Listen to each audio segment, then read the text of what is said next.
विष्णु गुरुर्देवो महेश्वरः गुरु साक्षात् परब्रह्म तस्मै श्री गुरवे नमः। अखंड मंडलाकारं व्याप्तं येन चराचरं यत्पदं दर्शितं येन तस्मै श्री गुरवे नमः।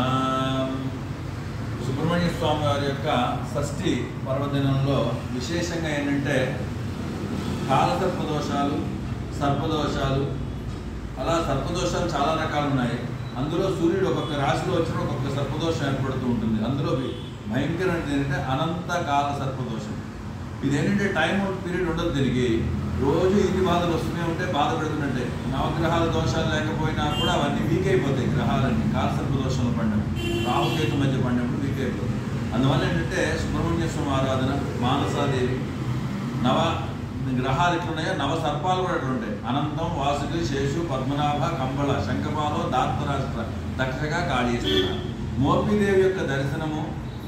అదేవిధంగా కొన్నూరు క్షేత్రంలో సర్పాలు, పెరుమూరు క్షేత్రంలో, శ్రీకాకుళంలో ఇవి ఉన్నటువంటి జిల్లాల్లో కొన్ని సర్పక్షేత్రాలు ఉన్నాయి ప్రత్యేకంగా ఉన్నటువంటి. ఆ పెదకాకాని అని ఈ సర్పదోషాలకి వాటి దగ్గరికి వెళ్ళడము, కాళహస్తి పూజలు చేయడము, కొంత ఉపశాంతి ఇచ్చినప్పటికి కూడా విశేషమైన ఫలితాలను ఇవ్వగలిగే సర్పసూక్తం ఒకటి.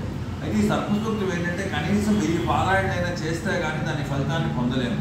ఒక 1000 పారాయణ సర్పసూక్త తీర్థం తీసుకోగలిగితే, సర్పమంత్రం కూడా అభిమంత్రించి తీసుకోగలిగితే మానసాదేవిని కానీ విపరీతమైన రాజ్యయోగం పడుతుంది. రాహుదోషం వాళ్ళకు కూడా అలాగని చెప్పి సర్పసూక్తాన్ని ఎప్పుడు పడినప్పుడు ఎలా పడినప్పుడు చేయలేము. ఇది కొంచెం శ్రద్ధగా నిష్ఠగా చేయాల్సినటువంటిది. కాస్త ఆచార వ్యవహారాలు, శుద్ధి కూడా ఎక్కువగా పాటించాల్సి వస్తుంది సుబ్రహ్మణ్య స్వామి విషయంలో. అందువల్ల శ్రద్ధగా కానీ సర్పసూక్తాన్ని చేయించి తీర్థం తీసుకుంటే అతిగంట సమస్యలు, చెప్పలేని కుజదోషాలు, లగ్నంలో ఉన్న కుజులు, ద్వాదశంలో ఉన్న కుజులు, చతుర్థ కుజులు, ఇలా ఎక్కడెక్కడ కుజులు ఉంటాడో ఆ ఉన్న చోటు చూస్తున్న చోటు కూడా ప్రమాదమే.